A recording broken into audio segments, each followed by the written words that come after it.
स्ववृत्त लेखन आज हम यार पूरा का पूरा सुहा करने वाले हैं और सिर्फ फॉर्मेट नहीं देखेंगे बाकी वीडियोस की तरह। तो इस वीडियो में हम इंपॉर्टेंट लाइंस, इंपॉर्टेंट टर्म्स, क्या क्या तुम्हें इंक्लूड करना है, किस टाइप के स्ववृत्त लेखन में, हर एक चीज देख लेंगे। इसलिए मैंने सारे टाइप के स्ववृत्त लेखन के एग्जांपल्स यहाँ पे उठा लिए हैं, जिस भी टाइप का हिस्सा ला सकता है। शिक्षा के साथ पढ़ले सीनियर्स को भी सब्सक्राइब कर लो ताकि हम रहें 10th के साथ भी और 10th के बाद भी।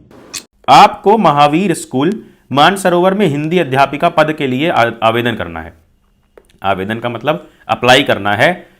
देखो, जो भी चीज क्वेश्चन में दी रहा है वो सिचुएशन को अपनी सिचुएशन बना लेना है कि मेरा नाम आज से क्या है, मीना सैनी, मैं बीएड कर चुकी हूं, ठीक है, फीमेल बन के लिखना है।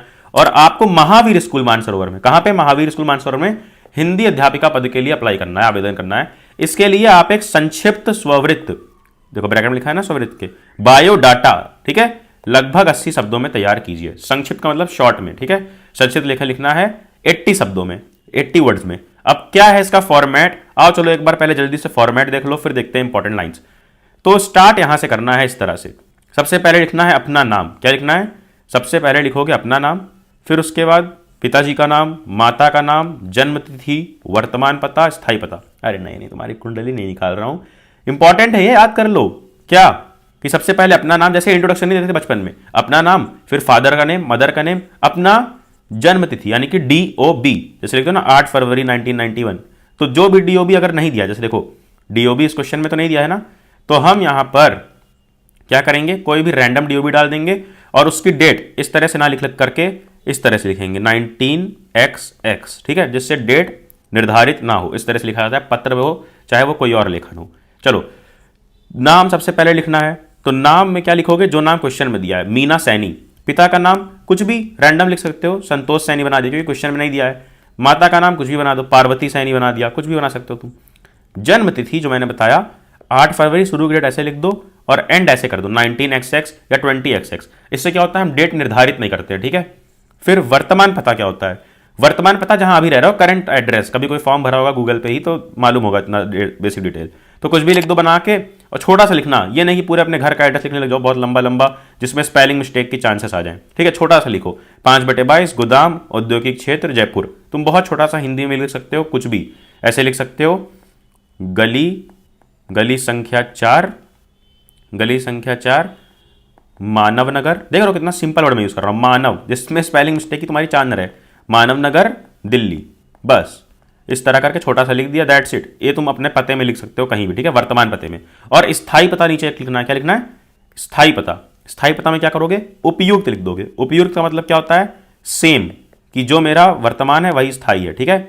चलो, स्थायी का मतलब होता है परमानेंट एड्रेस और वर्तमान का होता है करंट एड्रेस, कि अभी कहां पे हो, और वर्तमान यानी कि, और स्थायी यानी कि परमानेंट क्या है। तो देखो क्या मैंने अभी तक समझाया, बस इतनी सी बात ध्यान से देखनी है कि नाम क्या क्या है, नाम, पिता का नाम हो गया, पिता का नाम, माता का नाम, जन्म तिथि, वर्तमान पता और स्थायी पता, ठीक है, याद हो गया। अब उसके नीचे लिखना है, देखो, दूरभाष नंबर या मोबाइल नंबर, ये काट भी सकते हो। दूरभाष नंबर होता है टेलीफोन नंबर, अब कोई टेलीफोन यूज करता नहीं है, डायरेक्ट लिखो ये दो चीज।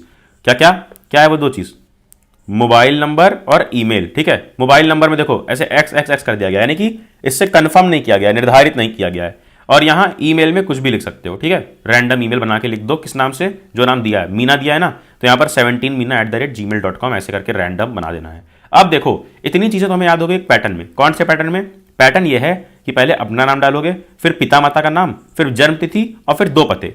दो नाम हो गए माता पिता के, और फिर दो पते हो गए वर्तमान और स्थायी, और फिर दो कॉन्टैक्ट। क्या है दो कॉन्टैक्ट? एक मोबाइल और एक ईमेल। अब उसके नीचे एक इंपॉर्टेंट चीज आती है, ये जो है शैक्षणिक योग्यताएं। क्या है ये? शैक्षणिक योग्यताएं। क्या होता है ये शैक्षणिक योग्यताएं? का मतलब होता है एजुकेशनल पास्ट या हिस्ट्री, एजुकेशनल हिस्ट्री, ठीक है, कि तुमने पढ़ाई लिखाई कहां तक कर रखी है, फेल तो नहीं हुए हो, ठीक है। अब ये क्यों देना पड़ रहा है? क्योंकि तुम किसके लिए अप्लाई कर रहे हो, हिंदी अध्यापिका पद के लिए, टीचर के लिए अप्लाई कर रहे हो, ठीक है। तो यहां पर ये देना जरूरी है। बॉडीगार्ड के लिए अप्लाई करते तो उतना भले जरूरी ना होता, लेकिन तुम अप्लाई करो टीचर के लिए, तो इसे तुम्हें बताना पड़ेगा। अब ये बताने के लिए याद रखना, हमेशा बनाओगे इस तरह का कॉलम, कॉलम बोल लो, टेबल बोल लो, कुछ भी बोल लो, लेकिन इस तरह का कॉलम बनाना है, ये फॉर्मेट का हिस्सा है, ठीक है। ऐसे एक लाइन ड्रॉ कर देना या एक बॉक्स, इस तरह का एक बॉक्स ड्रॉ कर देना। यहां पे लिखोगे सबसे पहला चीज क्या है, कर्म संख्या। क्या है? सॉरी, क्रमांक संख्या। क्रमांक का मतलब होता है सीरियल नंबर। फिर उसके बाद ये क्या है, परीक्षा/डिग्री। कि कौन सी परीक्षा, जैसे 10वीं की परीक्षा तुमने दी है, 12वीं की दी है या उसके आगे पढ़ाई की है। फिर वर्ष कि किस वर्ष में वो पढ़ाई की थी तुमने, 2006 में पास किया है, 2008 में, कब पास किया है, ठीक है। फिर उसके बगल में क्या लिखोगे, विद्यालय / बोर्ड / महाविद्यालय, ठीक है, कि कौन से स्कूल से, देखो क्या क्या है, पहले क्रम संख्या, फिर परीक्षा या डिग्री, कौन सी डिग्री, फिर वर्ष यानी किस साल में तुमने वो पढ़ाई की है, फिर विद्यालय, बोर्ड या महाविद्यालय की कहां से पढ़ाई की है, और फिर उसके बगल में क्या आएगा, विषय कि किस विषय में तुमने वो सब्जेक्ट में कंप्लीट किया अपने हायर एजुकेशन। फिर श्रेणी, श्रेणी का मतलब कि तुम कौन सी श्रेणी से पास हुए, ठीक है। श्रेणी होती है ना द्वितीय तृतीय, जैसे आज के जमाने में होता है ना ग्रेडिंग A1 B1, उसी को कहते हैं श्रेणी। और फिर उसके बगल में प्रतिशत, प्रतिशत का मतलब क्या है, परसेंटेज यार, जो तुम्हारे रिश्तेदार पूछ पूछ के तुम्हें परेशान कर देंगे अभी कुछ दिनों के बाद, वही है विषय, श्रेणी, प्रतिशत। क्या क्या था, देखो याद कराने के लिए एक बहुत सिंपल सा ट्रिक कि सबसे पहले क्रम संख्या, ये तो हम सबको पता है, ठीक है, ये लिखना ही है, लेकिन इंपॉर्टेंट क्या है, परीक्षा, वर्ष, विद्यालय, विषय, श्रेणी, प्रतिशत, ठीक है। अब इसमें मिनिमम होने चाहिए 3 कॉलम, कितने, 1 2 और 3 कॉलम मिनिमम होने चाहिए, 3 कॉलम। ये जो नीचे वाला है इसको हटा भी सकते हो, लेकिन 3 कॉलम तो मिनिमम होने ही होने चाहिए। अब पहले में क्या लिखना है, कौन सी डिग्री, ये नहीं कि क्लास 6 7 8 में तुम फर्स्ट आए थे तो बताने लग जाओ, नहीं, सिर्फ 3 चीजें लिखनी होती हैं, वो है 10वीं का मार्क्स, 12वीं का मार्क्स और BA स्नातक। BA स्नातक यहाँ पे क्यों लिखा है, क्योंकि हम टीचर हिंदी के लिए अप्लाई कर रहे हैं, तो हिंदी टीचर बनने के लिए लोग अधिकतर BA ही करते हैं। BA एक डिग्री है, तुम यहाँ पर अक्सर BA लिख सकते हो, हर अपने बायोडाटा में वो चल जाएगा BA, ठीक है। ये क्या है, ग्रेजुएशन है। तो देखो तुमने ये लिख दिया, ये लिख दिया, ये लिख दिया। अब यहाँ पर बगल में जैसा तुमने डेट ऑफ बर्थ डाला होगा, डेट ऑफ बर्थ इसीलिए मैंने कहा XX करके डालो कि निर्धारित ना हो, ठीक है। तो डेट ऑफ बर्थ के आगे का यहाँ पे ईयर डाल देना, कुछ भी 20XX करके भी लिख सकते हो, या फिर रैंडम ऐसे 2006 2008 2011, फिर कोई भी नाम लिख दो रैंडम यार, महेश्वरी पब्लिक स्कूल, फिर महेश्वरी पब्लिक स्कूल दोनों जगह से 10वीं 12वीं की, और फिर DAV कॉलेज से अजमेर से क्या किया, BA स्नातक। अब विषय क्या क्या थे, अब देखो 10वीं में क्या विषय होते हैं, सब होते हैं जो तुम्हारे पास है इस साल, सब लिख दो, हिंदी, अंग्रेजी, संस्कृत, गणित, विज्ञान, सामाजिक विज्ञान यानी कि सोशल साइंस। फिर 12वीं में क्या क्या था वो लिख दो। अब जैसे 12वीं में तुम अगर PCM लोगे तो क्या लिख सकते हो, फिजिक्स, केमिस्ट्री, मैथ्स का हिंदी लिखना पड़ेगा, जैसे कि भूगोल, इतिहास, वैसे फिजिक्स, केमिस्ट्री, मैथ्स का हिंदी, गणित, सामाजिक विज्ञान, रासायनिक विज्ञान, ठीक है, गणित, विज्ञान और अंग्रेजी, सिर्फ ये 3 लिख सकते हो, ठीक है। अच्छा ठीक है, समझ गया। मैं तुम्हें सिंपल बता दे रहा हूं क्या लिखोगे, जब तुम 10th लिखोगे ना, 10th का, तो 10th में अपना जो जो है इस साल वही सब लिखोगे, और 12th में क्या लिख देना, 12th में सिंपल लिख देना गणित, इस तरह से गणित, विज्ञान, सामाजिक विज्ञान, क्या सामाजिक विज्ञान, और एक चीज जरूर लिखोगे जो दिया रहे, जैसे अब दिया क्या रहेगा, जैसे यहाँ पे क्या दिया है कि तुम्हें हिंदी का अध्यापिका बननी है ना, तो तुम्हें यहाँ पे दिखाना पड़ेगा ना कि तुमने हिंदी पढ़ी थी, तो यहाँ लिख दो ना हिंदी, ठीक है, समझ गए, ये देखो इसीलिए यहाँ पे हिंदी लिखा भी हुआ है। फिर उसके नीचे BA कहाँ से करे, अब जिस चीज़ का टीचर बनना है उसी में मैंने BA की है, हिंदी में, सिर्फ यहाँ पे हिंदी लिख दोगे चलेगा। अब श्रेणी कुछ भी रैंडम डाल दो, द्वितीय द्वितीय प्रथम, या प्रथम प्रथम प्रथम, और परसेंटेज कुछ भी डाल देना, 57 97 68 कुछ भी।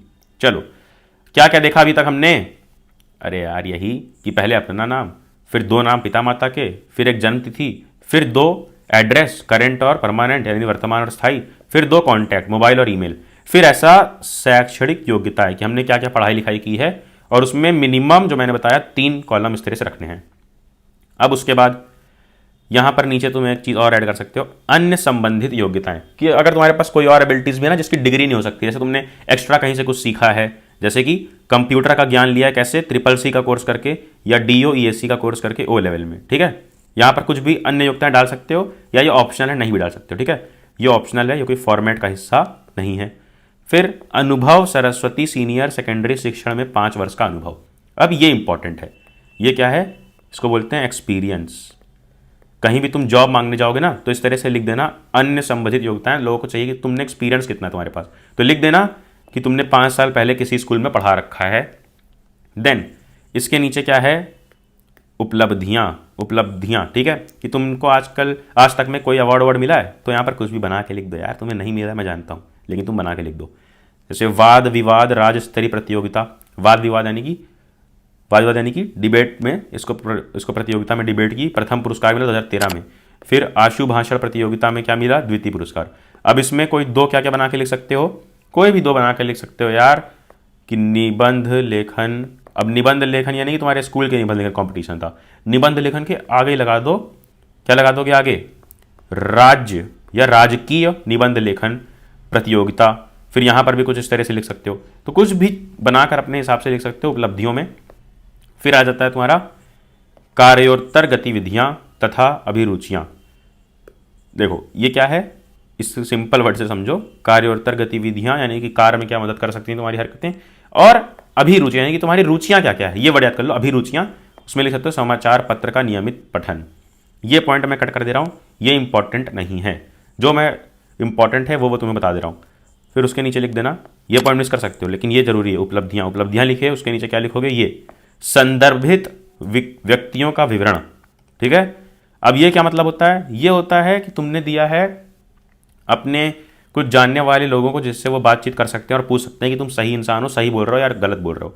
श्री गणेश लाल चौधरी, सरपंच ग्राम तिलोनिया, और श्रीमती रीता मल्होत्रा प्रिंसिपल। यानी कि किसी एक प्रिंसिपल का देना, मतलब कि अच्छी पर्सनालिटी का देना, यानी कि गुंडे का नंबर देख चले आओ, मतलब सिर्फ 2 अच्छी पर्सनालिटी का। श्री गणेश लाल चौधरी, इनको सरपंच बना दिया गांव का, और एक प्रिंसिपल का दे दिया यहाँ पर नाम। ठीक है, फिर उसके नीचे क्या लिखना है? 2 चीज़, तिथि यानी डेट और स्थान। क्या क्या? तिथि और स्थान। अब देखो बार बार बता रहा हूँ, तिथि वगैरह जब भी लिखोगे इसको 2021 ऐसे करके नहीं, 20XX करके हमेशा लिखना है, ये फॉर्मेट का हिस्सा है। और राइट साइड में, ठीक है, हमेशा पत्र वगैरह में हम लेफ्ट साइड का अलाइनमेंट फॉलो करते हैं, लेकिन यहाँ पर क्या देखना है? सब कुछ ऐसे लेफ्ट लेफ्ट लेफ्ट लिखते आए। ये देखो ये सब पूरा सब कुछ लेफ्ट में है, उसके नीचे आए यहाँ तक लेफ्ट में है। राइट में क्या है? हस्ताक्षर लिखना है और उसके ऊपर अपना नाम लिख देना है। कोई असली साइन करने की ज़रूरत तुम्हें वहाँ पर नहीं है। क्या देखा अभी तक हमने? एक बार मैं तुम्हें रिवाइज करवा दूँ, चलो।